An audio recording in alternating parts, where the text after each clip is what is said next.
नमस्कार। चेतना radio 90.4 FM के कार्यक्रम स्वस्थ तन स्वस्थ मन में आज आप सुनेंगे डॉक्टर सत्यनारायण झाझड़िया, योगाचार्य, जिला प्रभारी, भारत स्वाभिमान ट्रस्ट व पतंजलि योगपीठ हरिद्वार के द्वारा एक वार्ता।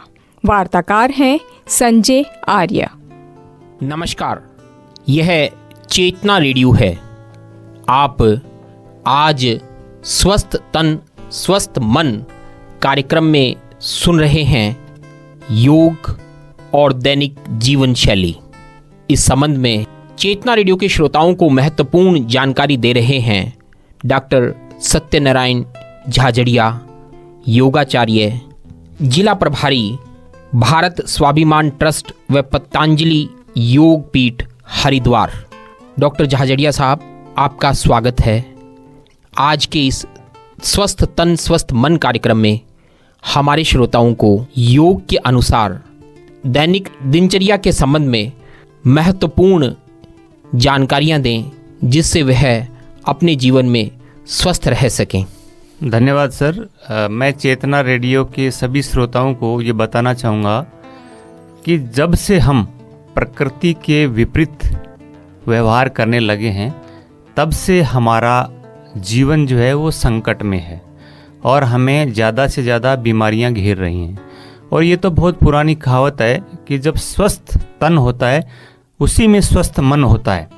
तो स्वस्थ रहने के लिए हमें अपनी दिनचर्या को बदलना पड़ता है। जिस प्रकार से पुराने समय में हमारे पूर्वज सूर्योदय से पहले उठ जाया करते थे, लेकिन आजकल इस भाग भरी दौड़ में लोग टेक्नोलॉजी का मिसयूज करते हुए अपनी नींद को सही समय पे नहीं ले पाते हैं और उसके दुष्परिणाम हमको भोगने पड़ते हैं।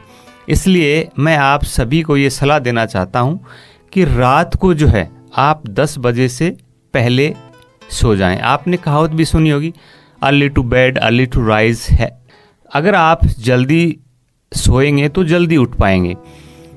हमारी शास्त्रों में ऐसा बताया गया है कि सुबह 3 बजे से लेकर के प्रभात 6 बजे तक अमृत वर्षा होती है। यानी हम यूँ कह सकते हैं कि उस समय ऑक्सीजन का लेवल जो है वो इतना ज़्यादा होता है और हमारे शरीर की जो रचना है वो एक छोटे से सेल से बनी होती है। प्रत्येक सेल्स अपने आप में एक बॉडी है और उसको ऑक्सीजन की बहुत ही ज़रूरत होती है। जब हम पर्याप्त मात्रा में उस सेल्स को ऑक्सीजन देते हैं तो उसमें कोई विकार नहीं होता। जब हम बीमार होते हैं तो निश्चित रूप से हमारे किसी सेल्स में कुछ न कुछ डिफेक्ट आ जाता है। तो जब हम नॉर्मल बैठ के श्वास लेते हैं तो 450 ml से लेकर के 500 ml ऑक्सीजन हमारे फेफड़ों के अंदर जाती है और वही सप्लाई जो है पूरे सेल्स में मिलती है। लेकिन जब हम योग या प्राणायाम कर रहे होते हैं तो हमारे अंदर 1 मिनट में 4500 से लेकर 5500 ml तक ऑक्सीजन इनहेल होती है। और निश्चित रूप से आपको पता है कि जिस भी शरीर या जिस भी सेल्स, जिस भी बॉडी को इतना एक्स्ट्रा मात्रा में ऑक्सीजन या भोजन मिलेगा तो उसको रीजनरेट होना ही पड़ेगा और वो हमारी बीमारियां दूर हो जाएंगी। अब रही बात जीवन शैली की, उठते ही हमें जो है गुनगुना पानी पीना चाहिए। कुछ नियम हैं आयुर्वेद के। गुनगुना पानी पीना चाहिए और वो उकड़ू बैठ के, ज़मीन पे बैठ के पीना चाहिए। आजकल बहुत से लोग हैं जो गलत तरीके से पानी पीते हैं, खड़े खड़े पानी पीते हैं, जिससे घुटनों के दर्द होने की काफ़ी संभावना रहती है। गर्म या गुनगुना पानी पी करके आपको दैनिक कार्यों से निवृत्त होना चाहिए। फिर अपनी सामर्थ्य के अनुसार आपको टहलना चाहिए, योग करना चाहिए, प्राणायाम करना चाहिए। आज तो इतनी सुविधाएं हैं कि योग का जो प्रचार है वो गली मोहल्ले हर नुक्कड़ पे आपको मिलेगा। आप मोबाइल की सहायता से ले सकते हैं, आप टीवी के जरिए भी कर सकते हैं और लगभग हर गांव, हर पंचायत में भारत स्वाभिमान ट्रस्ट और पतंजलि योग समिति की सहायता से हर गांव स्तर पर योगाचार्य हैं। अभी राजस्थान गवर्नमेंट ने तो एक और मुहिम शुरू की है कि जितने भी आयुर्वेद चिकित्सालय हैं उसमें एक महिला और एक पुरुष योगाचार्य को भी वहाँ नियुक्त किया है। आप वहाँ जाके भी योग कर सकते हैं। योगा करने के बाद आपको जो है स्नान आदि करने के बाद नाश्ता लेना चाहिए। नाश्ते के बारे में ऐसा बताया गया है कि अगर आप नाश्ता लेते हैं तो सुबह भरपेट नाश्ता लें और नाश्ते के अंदर लस्सी या दही का प्रयोग करें।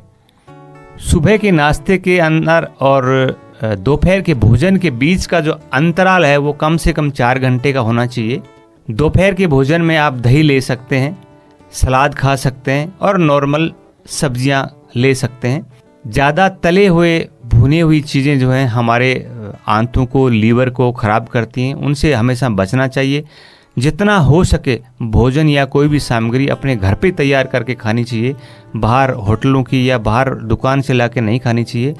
दोपहर के भोजन और शाम के भोजन के बाद जो है कम से कम 6 घंटे का या 4 घंटे का अंतराल होना ही चाहिए। और हमारे शास्त्रों में तो ये भी बताया है कि अगर आपकी एज 60 ईयर से अबव है तो आप शाम का खाना अवॉइड भी कर सकते हैं, उसकी जगह आप दूध ले सकते हैं, दूध लेके सो सकते हैं। एक आयुर्वेद में बताया गया कि खाना खाने के तुरंत बाद हमें जो है पानी नहीं पीना चाहिए, क्योंकि उससे जठराग्नि जो है शांत हो जाती है। इसलिए खाना खाने के लगभग 1 घंटे बाद जो है आप पानी पिएं और खाना खाने के बाद या तो टहलें या फिर एक स्पेशल जो आसन है उस आसन को करना चाहिए, जिससे आपके जो जठराग्नि है वो तेज होगी और आपका जो है खाना आराम से पचेगा। उस आसन का नाम है वज्रासन।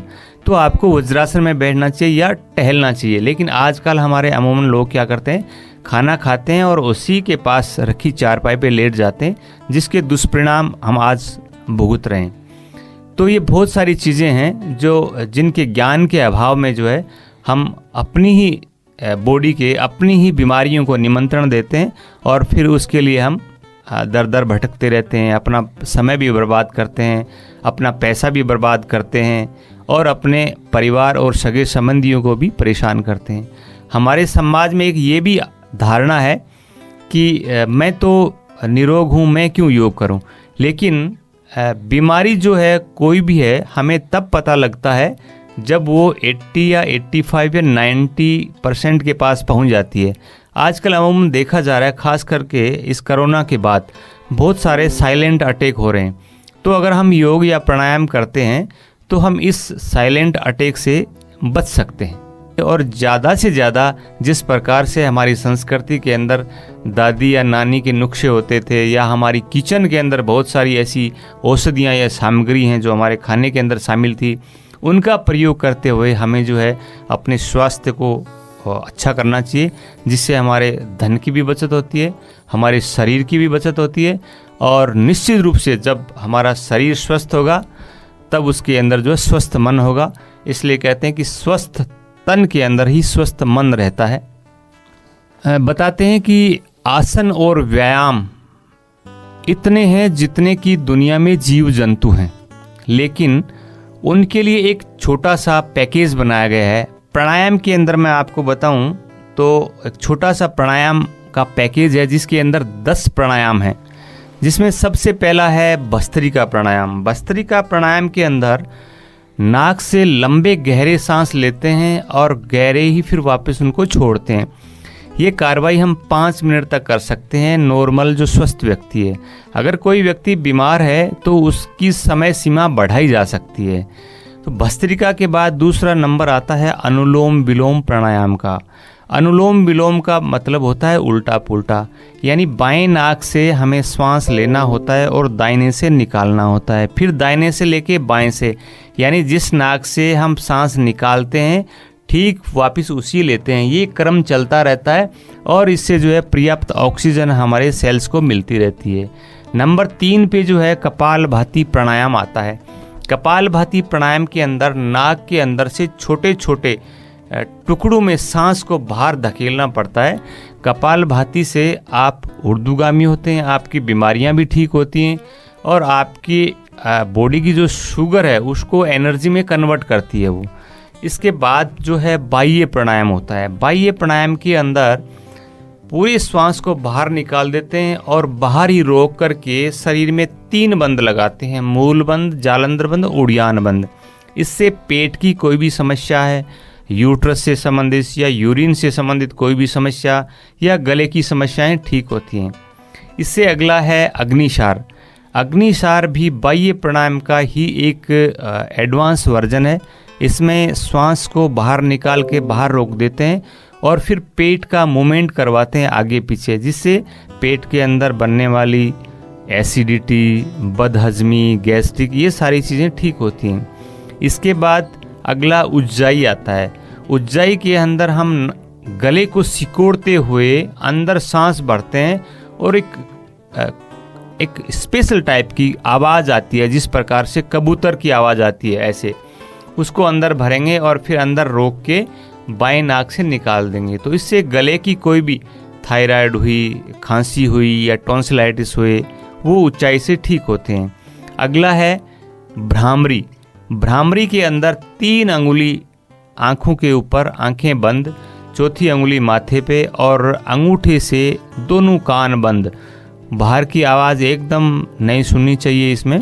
और फिर हम नाक से ओम की ध्वनि लेते हैं और इस प्रकार से लेते हैं कि हमारे मस्तिष्क में एक वाइब्रेशन पैदा होती है, जिससे हमारे जो गुड हार्मोन्स होते हैं उनका स्राव होता है और हमारे स्वास्थ्य पे बहुत अच्छा पॉजिटिव उसका असर पड़ता है। इसके बाद अगला जो है उद्गीत है। उद्गीत में ठीक भ्रामरी की तरह ही स्थिति रहती है। हाथ नीचे आ जाते हैं ध्यान मुद्रा में और नाक की जगह हम मुंह से फिर ओम की ध्वनि उच्चारित करते हैं। इस प्रकार से ये 8 प्राणायाम का एक पैकेज है, जो एक स्वस्थ व्यक्ति के लिए, एक रोगी व्यक्ति के लिए बहुत काफ़ी है। रोग के अनुसार इसकी मात्रा को बढ़ाया या घटाया जा सकता है। आप सुन रहे थे स्वस्थ तन स्वस्थ मन कार्यक्रम के अंतर्गत डॉक्टर सत्यनारायण झाझड़िया, योगाचार्य, जिला प्रभारी, भारत स्वाभिमान ट्रस्ट व पतंजलि योगपीठ हरिद्वार से एक वार्ताकार थे संजय आर्या। भागती दौड़ती दुनिया में आपके मूड को बनाए लाइट।